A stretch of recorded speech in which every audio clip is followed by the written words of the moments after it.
Good morning, everyone. This is Arun Kumar Chaurasia from Subra Singh Children Academy. Welcome in online class. Today, we will start a new chapter in history. The chapter name is 18th Century Political Formation. In this chapter, we will read about the emergence of new political group in the Indian subcontinent during the first half of the 18th century, roughly from 1707 when Aurangzeb died till the third battle of Panipat in 1761. मतलब कि आज हम लोग बेटा एक नया chapter शुरू करने जा रहे हैं और इस चैप्टर में हम लोग जो है नई राजनीतिक ग्रुप के उद्भव को पढ़ेंगे जो 18वीं शताब्दी की शुरुआत से लेकर जो है 1761 यानी पानीपत के युद्ध तक लगातार चला. The crisis of the Mughal and the later Mughals.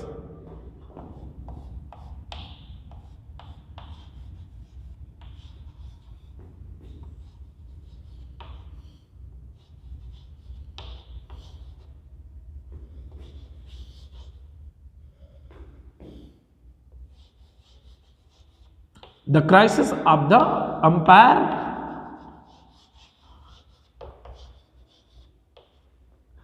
and later Mughal.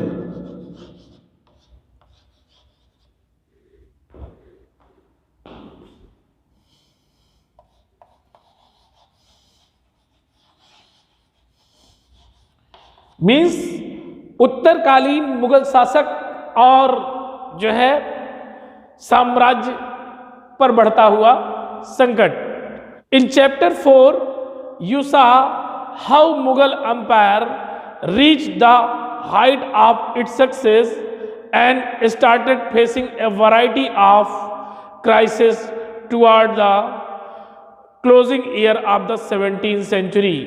मतलब कि अध्याय 4 में आपने देखा कि किस तरह से मुगल साम्राज्य अपने सफलतम युग की तरफ बढ़ा और उसके बाद 17वीं शताब्दी की शुरुआत में किस तरह से उसने विभिन्न तरह की परेशानियों का सामना किया.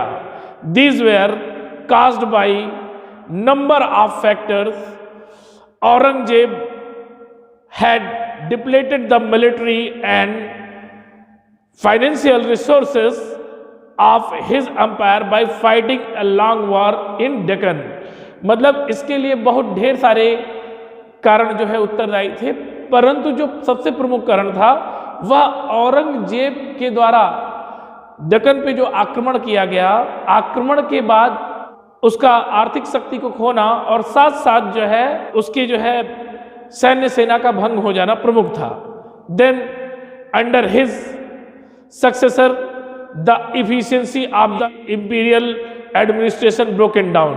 मतलब कि इसके बाद औरंगजेब के बाद आने वाले जो उत्तरकालीन शासक थे इनके पास राजसी प्रशासन या राज प्रशासन को चलाने का जो है कोई तरीका नहीं था, इसलिए इनका पतन हो गया.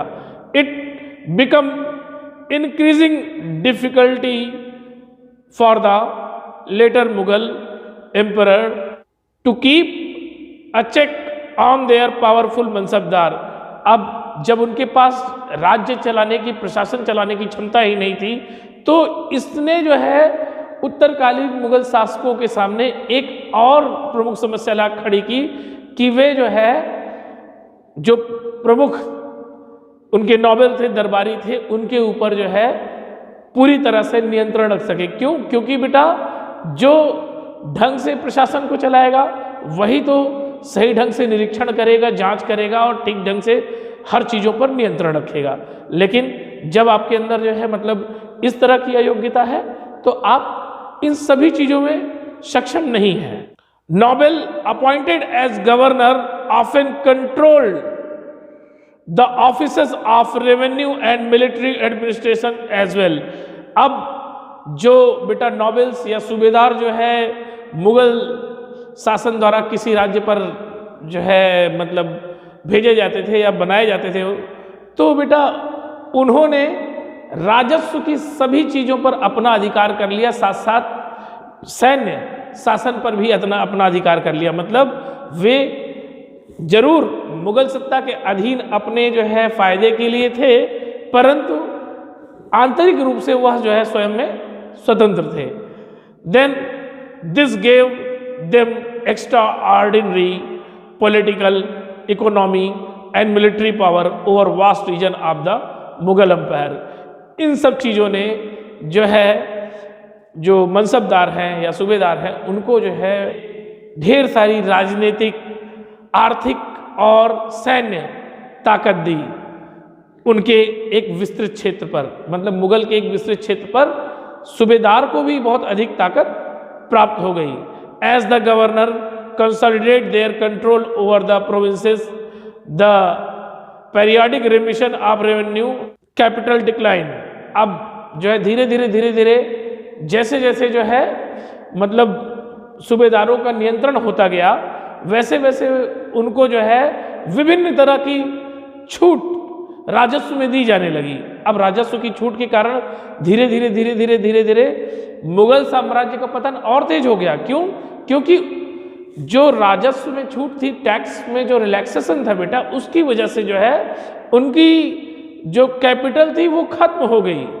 Okay, then the peasants and zamindars rebellion in many part of northern and western area added to these problems. इसके अलावा जो किसान थे और जो जमींदार थे, इनके द्वारा उत्तर और पश्चिम में किए गए ढेर सारे विद्रोहों ने जो है मुगल साम्राज्य की समस्याओं को और बढ़ा दिया। These revolt were some time caused by the pressures of mounting tax. इन विद्रोहों का प्रमुख कारण यह था कि उस समय इनके ऊपर उच्च करों का दबाव दिया जाता था। मतलब कि जमींदार और जो किसान थे, इनको अपनी खेती पर जरूरत से ज़्यादा टैक्स देना पड़ता था। अब इन टैक्सों को देने के बाद जो है किसान की साथ साथ जमींदारों की आर्थिक स्थिति दयनीय हो जाती थी। तो ऐसी दशा में जो है वो राजा के जो है कंट्रोल को जो है संभाल नहीं पाते थे और उनके खिलाफ विद्रोह कर देते थे। क्यों? क्योंकि जब उनके पास जो है कर देने के बाद कुछ बचेगा ही नहीं, तो बेचारे खाएंगे पिएंगे क्या?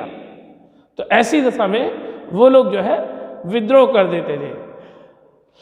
Eight other times they were attempt by powerful chieftains to consolidate their own position. दूसरे समय मतलब खेती के अलावा जो समय इनके पास बचता था, जो फार्मर थे, जो जमींदार थे, ये लोग एक मुखिया के अंतर्गत स्वयं को संगठित करते थे। ठीक है। Then Mughal authority had been challenge by rebellious group in the past as well.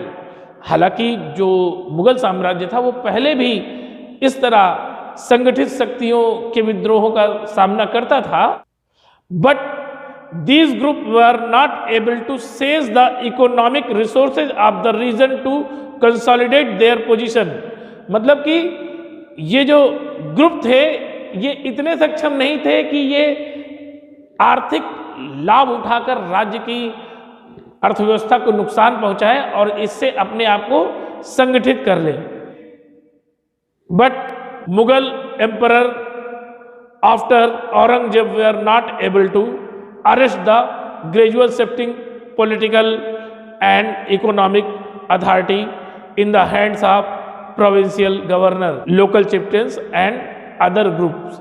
लेकिन औरंगजेब के बाद आने वाले जो मुगल सम्राट थे वे इतने योग्य नहीं थे कि वे जो है अपनी शासन या सत्ता के क्रमिक हस्तांतरण को, मतलब जो ग्रेजुअल शिफ्टिंग होती है, उसको जो है रोक सकें या कंट्रोल कर सकें कि सूबेदार उनकी सत्ता को ना ले, साथ साथ जो मुखिया है वो उनकी सत्ता को ना ले, या जो दूसरे विद्रोही ग्रुप है वो उनकी सत्ता को ना ले।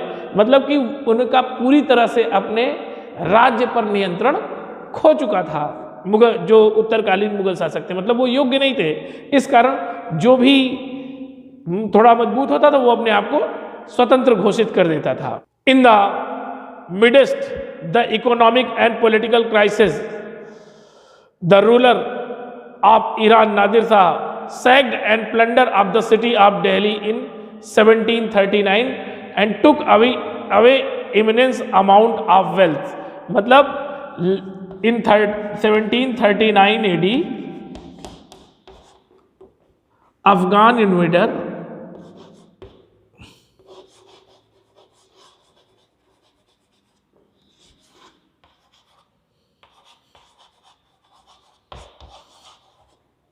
नादिर शाह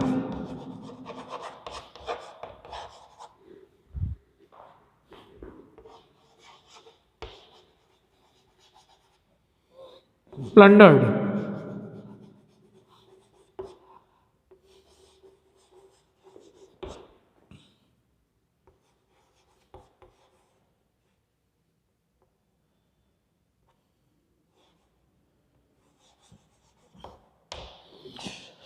मतलब अब इस तरह से राजनीतिक, आर्थिक और जो है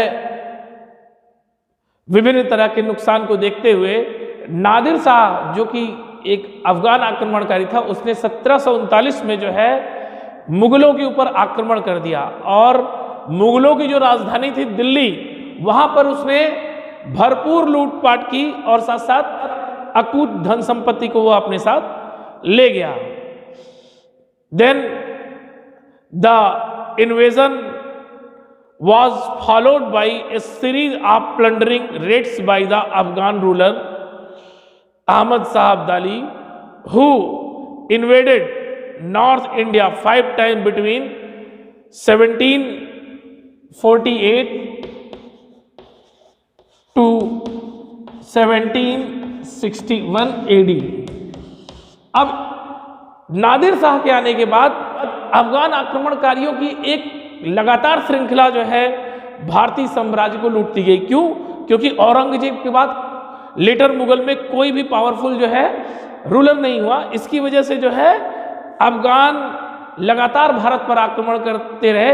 even Ahmad Shah Abdali is a Afghan invader 5 time attempt plundering on India from 1748 to 1761 AD। मतलब यहाँ यद्यपि उसके बाद लगातार जो है अफगानों का आक्रमण होता रहा और अहमद शाह अब्दाली ने 5 बार भारत पर जो है 1748 से लेकर 1761 के बीच में आक्रमण किया। Already under severe pressure from all side the empire was further weakened by competition among different group of nobles। अब विभिन्न तरह की समस्याओं का सामना करने वाले मुगल अंपायर अपने ही साम्राज्य में दरबारियों के बीच गुटबंदी का शिकार हुए। ठीक है, they were divided into 2 major groups और fraction, the Iranian and the Turanians. अब जो दरबार था वो 2 भागों में बढ़ गया कि किसके किसके बीच में? First Iranian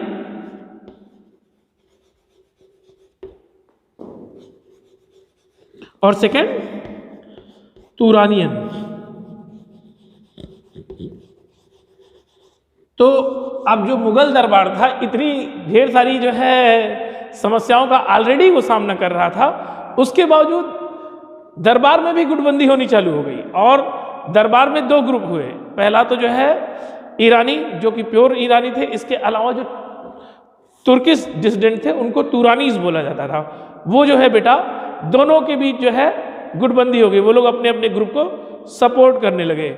then for a long time the later Mughal emperor were puppet in the hand of Iranian and Turanis. मतलब बाद के जो मुगल कालीन शासक थे उन्होंने जो है बेटा वो लगातार ईरानी और तुरानी जो ग्रुप थे दरबार के, इनके बीच जो है बेटा वो कठपुतली का काम करते थे। मतलब जब ईरानी वर्ग मजबूत होता था तो वो अपने जो है किसी लेटर मुगल को जो है शासन पर बैठाल देता था और जब तुरानी ग्रुप मजबूत होता था तो वो भी अपने अंडर में किसी जो है मुगल शासक को बैठाल देता था। और एक के बाद एक जो है ईरानी और तुरानी शासकों ने जो है विभिन्न मुगल सम्राट को सिंहासन पे बैठाला, ठीक है ना। The worst possible humiliation came when two Mughal emperor Farrukhsiyar and Alamgir second were assassinated. मतलब सबसे ज्यादा निरादर तो तब जो है मुगल सम्राट का हुआ जब दो प्रमुख सम्राट जो है एम्परर फर्रुखशियर की जो है इन ग्रुपों ने जो है एसेसिनेशन कर दी, मतलब हत्या कर दी। और then two other Ahmad Shah and Shah Alam were blinded by noble. और इसके बाद दो अन्य जो अहमद शाह और शाह आलम थे ये जो है राज दरबारियों द्वारा अंधे कर दिए गए।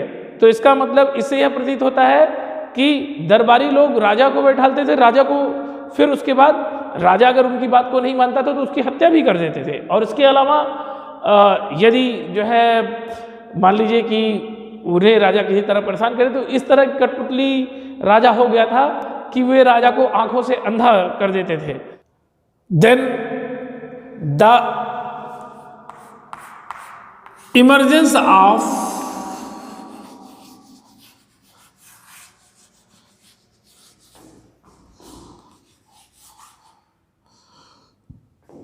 New states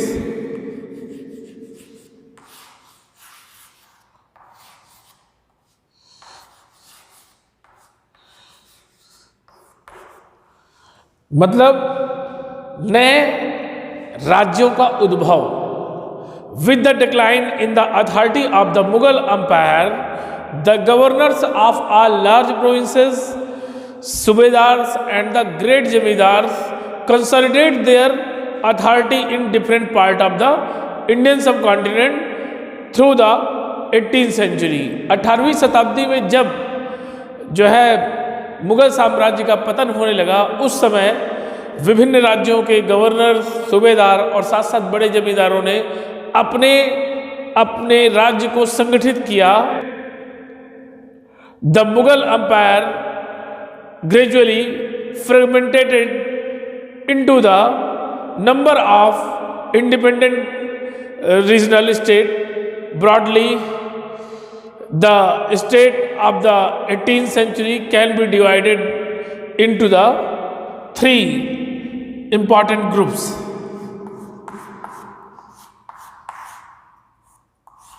Broadly, independent state divided into three important groups.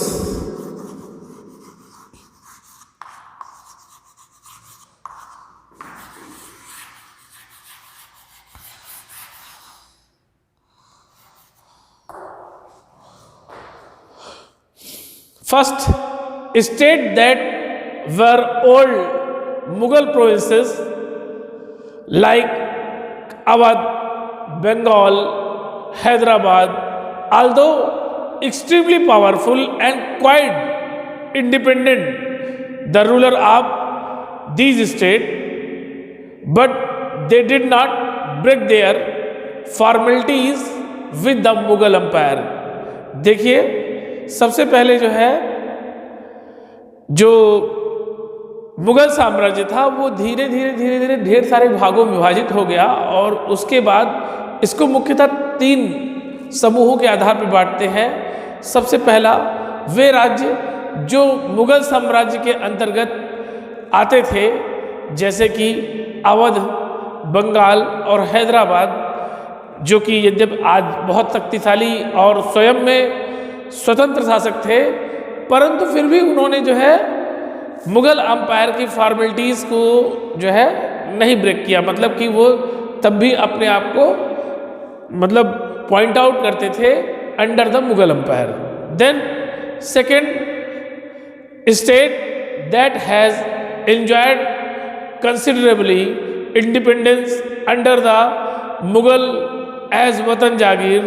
These included several Rajput principalities, मतलब कि दूसरे वे राज्य जो मुगलों के द्वारा वतन जागीर के रूप में जो है राजपूतों को प्राप्त थे, उन पर वे स्वतंत्र शासन करते थे। Then the last group included states the control of Maratha, Sikh and other like Jat. These were of differing size and had seized their independence from the Mughal after a long drawn conflict. मतलब ये जो मुगल साम्राज्य के अंतर्गत जो तीसरे तरीके के राज्य थे, इन्होंने लंबे संघर्ष के बाद अपनी स्वतंत्रता को प्राप्त किया।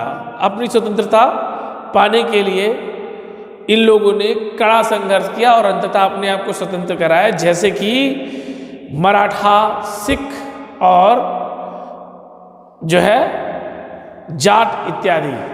सो this is all about the crisis of the Mughal empire and the emergence of new states. We will meet in next lecture in next day. Thank you.